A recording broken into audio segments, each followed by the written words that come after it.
Hello मित्रों, नमस्कार, good evening. स्वागत आप सभी का हमारे यूट्यूब चैनल यूपीएससी वाला एस्पिरेंट में। आज हम बात करने वाले हैं यूपीएससी सीसेट का जो पेपर हुआ 2024 का, उसका सीरीज हमने शुरू की थी। तो उसके एक एक क्वेश्चन लेके हम पूरा पेपर सॉल्यूशन करने वाले हैं। कल हमने बात की थी, पिछला जो वीडियो है उसमें क्लॉक के क्वेश्चन के सॉल्यूशन के बारे में बात की थी। तो क्लॉक के 2 प्रश्न पूछे गए थे, ठीक है। दोनों प्रश्नों को हम सॉल्यूशन के बारे में बात की थी, किस प्रकार से आपको एग्जाम में सॉल्यूशन करना है और कैसा पेपर था उसके बारे में बात की थी। बहुत ईजी क्वेश्चन थे क्लॉक के, और आपके फ्री के आपके 5 नंबर मिल सकते थे यहाँ पर। उसके बाद में अगर आपने कैलेंडर पढ़ के गए तो हर बार यहाँ से प्रश्न आता है। आज हम बात करने वाले हैं कैलेंडर के क्वेश्चन के बारे में, ठीक है ना। कैलेंडर के एक प्रश्न पूछा गया है, उसका हम सॉल्यूशन करने वाले हैं, ठीक है। तो आज हम कैलेंडर के बारे में बात करने वाले हैं। कैलेंडर के प्रश्न एक ही प्रश्न पूछा है, तो एक प्रश्न को कैसे सॉल्यूशन करना है हम 2 प्रकार के माध्यम से आपको बताएंगे। या तो आपको ट्रिक के माध्यम से कैसे करना है, और ट्रिक भूल भी जाते हैं तो आपको डायरेक्ट मेथड है उसके माध्यम से कैसे प्रश्न सॉल्व करना है वो भी मैं बताऊंगा। नए हैं तो चैनल को सब्सक्राइब जरूर कर दीजिएगा। अगर आप आंसर राइटिंग करना चाहते हैं तो उसका लिंक मैं डिस्क्रिप्शन में वीडियो डाल दूंगा। उस चैनल के माध्यम से आप फ्री में आंसर राइटिंग कर सकते हैं। डे 1 डे 2, ठीक है। डे 1 डे 2 डे 3 ऐसे ये हर दिन आपको आंसर राइटिंग करने का प्रैक्टिस कराई जाएगी, बिल्कुल फ्री में। तो बात करते हैं सबसे पहले आज सीसेट के क्वेश्चन के बारे में। तो प्रश्न दिया गया है, वर्ष 2025 का कैलेंडर किस वर्ष के कैलेंडर के समान है, ठीक है। तो सबसे पहले यहाँ पर इसको सॉल्व करते हैं। 2025 का कैलेंडर किस वर्ष के कैलेंडर के समान है, यानी कब रिपीट होगा, ये बात पूछी गई है। तो देखो, मैं अब सबसे पहले आपको ट्रिक बताता हूँ, ट्रिक के माध्यम से कैसे आपको प्रश्न करना है।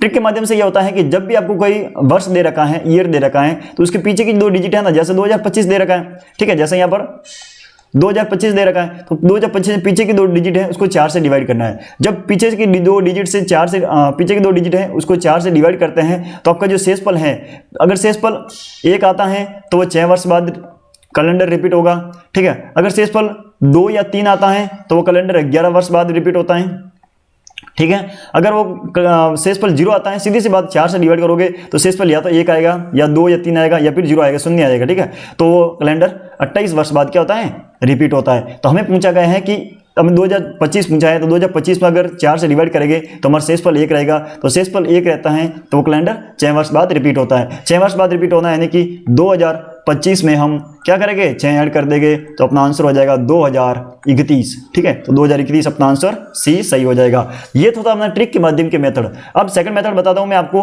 अगर आप ट्रिक भूल जाते हैं तो क्वेश्चन को कैसे सॉल्व करना है उसके बारे में बात करते हैं, ठीक है।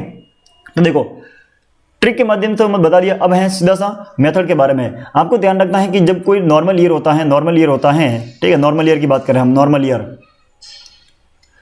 तो नॉर्मल ईयर में क्या होता है, एक ऑड डे होता है। और जो लीप ईयर होता है, जितने आपने सीसेट पढ़ा होगा तो आपको सब मालूम होगा कि जो लीप ईयर होता है उसमें ऑड डे 2 होते हैं, ठीक है ना। हमें पूछा गया है 2025 के बारे में। 2025 की बात हो रही है तो 2025 में एक ऑड डे होता है। फिर 2026 की बात करें, 2026 में 1 होता है क्योंकि ये नॉर्मल ईयर है। 2027 है, वो भी नॉर्मल ईयर है तो 1 हो जाएगा। 2028 की बात करें तो देखो 2028 4 से डिवाइड करेंगे तो पूरी बार कट जाएगा, तो ये क्या हो जाएगा, लीप ईयर हो जाएगा। तो लीप ईयर में ऑड डे मैंने बताया 2 होते हैं, देखो यहाँ पर, ठीक है। तो उसके बाद में 2029 की बात करें, इसमें लीप ईयर 1 हो जाएगा। फिर 2030 की बात करें तो ये भी नॉर्मल ईयर है, इसमें भी लीप ईयर 1 हो जाएगा। तो देखो यहाँ तक हमने ये बात की है।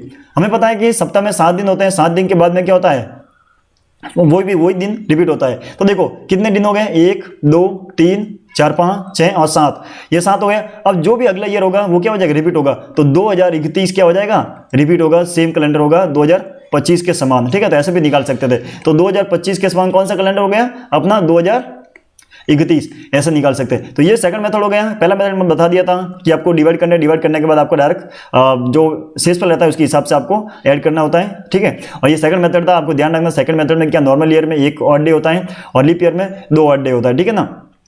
अब देखो यहाँ पर जब 2025 में नॉर्मल ईयर था तो 1 ऑड डे, 26 था 1 ऑड डे, 27 था 1 ऑड डे, 28 लीप ईयर है, ध्यान रखना, ये कौन सा है, लीप ईयर है। तो लीप ईयर में 2 ऑड डे होते हैं तो 2 हो गया। 29 में 1 हो गया, फिर 30 में 1 हो गया। तो आप काउंट करोगे तो 7 हो गया। तो 7 दिन के बाद क्या होता है, दिन वापस रिपीट होता है। तो देखो 7 दिन के बाद रिपीट होता है तो अगला जो भी कैलेंडर होगा, अगला जो भी ईयर होगा वो पूरा सेम ईयर होगा 2025 के समान। तो 2031 आपका क्या हो जाएगा, आंसर सही हो जाएगा। तो बिल्कुल फ्री के आपके 2.5 नंबर थे। अगर आपने कैलेंडर और क्लॉक पढ़ के गए थे तो 7.5 नंबर कहीं नहीं जाने वाले थे। बहुत ही ईजी क्वेश्चन थे, बहुत ही ट्रिक के क्वेश्चन थे, कोई यहाँ पर कोई ज़्यादा दिमाग लगाने की जरूरत नहीं थी, ठीक है ना। आई होप आपको ये वीडियो अच्छा लगा है तो वीडियो को शेयर कीजिए। मिलते हैं नेक्स्ट वीडियो में, तब तक के लिए जय हिंद, जय भारत। ऐसे ही वीडियो पाने के लिए हमारे चैनल से जुड़े रहें, क्योंकि पूरा सीसेट का पेपर हम सॉल्यूशन कराने वाले हैं, पूरा का पूरा एक एक क्वेश्चन भाई और ट्रिक के माध्यम से। बिल्कुल हड़बड़ाहट नहीं करना है, ज़्यादा वीडियो लंबा नहीं बनाएंगे, एक एक क्वेश्चन देख के जाना है और कैसे करना है वो भी बताऊंगा। लास्ट में हम बात करेंगे कॉम्प्रिहेंशन के बारे में। फिलहाल हम मैथ और रीजनिंग के क्वेश्चन सॉल्व करने वाले हैं। आई होप आपको वीडियो अच्छा लगा है तो वीडियो को शेयर कीजिए। मिलते हैं नेक्स्ट वीडियो में, तब तक के लिए जय हिंद, जय भारत।